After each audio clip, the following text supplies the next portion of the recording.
Greetings to everyone from the upper room.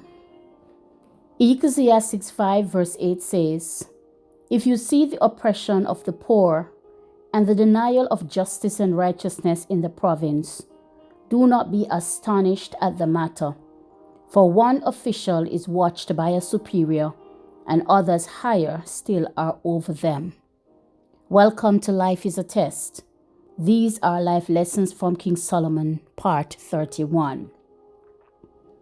Throughout the book of Ecclesiastes, Solomon explores the realities of life under the sun. Solomon from chapter 1 speaks of life as vanity, filled with materialistic, hedonistic, religious, economic, and political beliefs. Solomon also addresses the vanity of human wisdom, the emptiness of pleasure, the futility of labor, and the advantages of the dead and the unborn. Now in chapter 5, after warning about the dangers of making empty vows, Solomon turns his attention to the oppression of the powerless by politicians. Having previously discussed injustice and corruption in chapters 3 and 4, he now expresses his dismay at witnessing the wickedness that spreads even to the places of justice and righteousness. In Ecclesiastes 3 verse 16, Solomon says, "Moreover, I saw under the sun that in the place of justice, even there was wickedness, and in the place of righteousness, even there was wickedness." Recently, I witnessed a confrontation between an authority figure and a civilian. As I watched the encounter, I was appalled by what I saw, and I became extremely concerned about the outright despair of injustice. Listening to news reports and online commentaries, I am often struck by the prevalence of injustice, whether it's a seizure of land from the poor, the denial of pension to the hardworking people, or people being swindled out of their hard-earned money through scamming.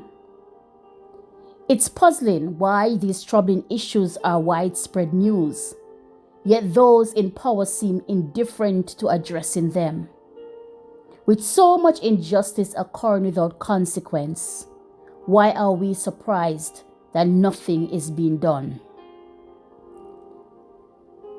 Ecclesiastes 5 verse 8. The wise King Solomon cautions us not to be surprised when we witness oppression. Solomon spoke of it long ago, and we are in this century still reading, witnessing, and hearing about oppression. Sadly, as a result of sin, the world is growing even more wicked, and oppression is likely to worsen. Those in power as well as those without it will continue to succumb to selfishness, pride, and corruption.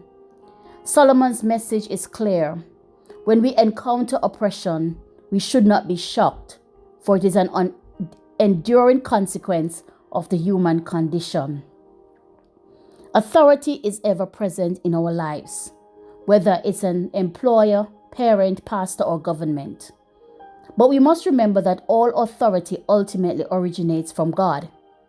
As a result, rebelling against any legitimate authority is equivalent to rebelling against what God has instituted. So what happens if we rebel against authorities even if they are oppressing us? Rebelling against oppressive authorities may seem justified, but it could ultimately lead to judgment upon ourselves. This is because each level of authority, from government officials to employers, ultimately answers to a higher power, God. Those in position of leadership over us are accountable for how they treat those under their charge. Challenging unjust authority is not basically wrong, but we must be cautious, as any rebellion against rightful authority is unacceptable. Romans 13 verse 1 and 5 states, "Let everyone be subject to the governing authorities, for there is no authority except that which God has established." These authorities have been established by God for our protection and safety, As Paul explains, God has delegated his ultimate authority to various earthly institutions and leaders, such as government, pastors, parents, and employers. These authorities are God's servants, acting on his behalf to maintain order and to punish wrongdoing. The story of David and Saul is an example of being subject to governing authorities. Remember, Saul was pursuing David to kill him. David and his men were hiding in a cave when Saul entered the same cave to rest. Though David's men were close enough to kill Saul, and they were excited at the opportunity, seeing it as a chance from God. However, David refused to harm Saul, saying, "The Lord forbade that I should do this thing to my master, the Lord's anointed, to stretch out my hand against him, seeing he is anointed of the Lord." David knew that killing Saul, who was placed in authority by God, would go against God's will, because God was the one who placed Saul in a position of authority. As the higher authority, it was God's prerogative, not David's, to deal with Saul. Government authorities are appointed by God to serve the greater good of the people. The establishment of government is not a scheme of Satan to trick and bind us, but an establishment from God. While it is true that Satan can use corrupt governments for his wicked purposes, God remains the ultimate institutor of government. However, if we do wrong, we should fear them, for they do not wield the sword without reason. As children of God, we are called to submit to his authority above all else. In the book of Daniel, we see Daniel, a young man forcibly taken from his homeland, now living under the control of an enemy nation. Even in this difficult situation, Daniel resolved not to defile himself by obeying God's command. Instead, he made respectful requests and worked through available channels to remain obedient to the Lord. Similarly, Jesus came to a land facing persecution and heavy taxation under Roman occupation. Yet, Jesus still chose to submit to the governing authorities of his day, even as the zealots sought a leader to overthrow the government. So Ecclesiastes 5 verse 8 cautions us against the corrupting influence of power and wealth, urging us to maintain a cleared-eye perspective on the true nature of earthly authority. Solomon is advising us to come out from our stone walls and observe the world around us, see the injustice and the evil, yet have empathy towards those who are suffering from injustice. We are also warned that we should not be shocked when we witness those in position of power abusing their influence or exploiting the vulnerable. However, we are required to demonstrate true obedience to God, which also requires submitting to earthly authorities. This delicate balance of honoring both divine and human authority is a key principle for followers of Christ.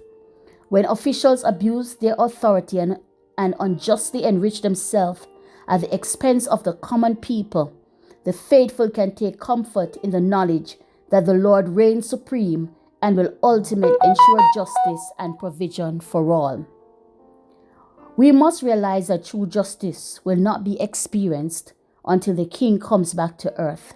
Isaiah 9 verse 7 tells us, "His government and his peace will never end. He will rule with fairness and justice from the throne of his ancestor David for all eternity."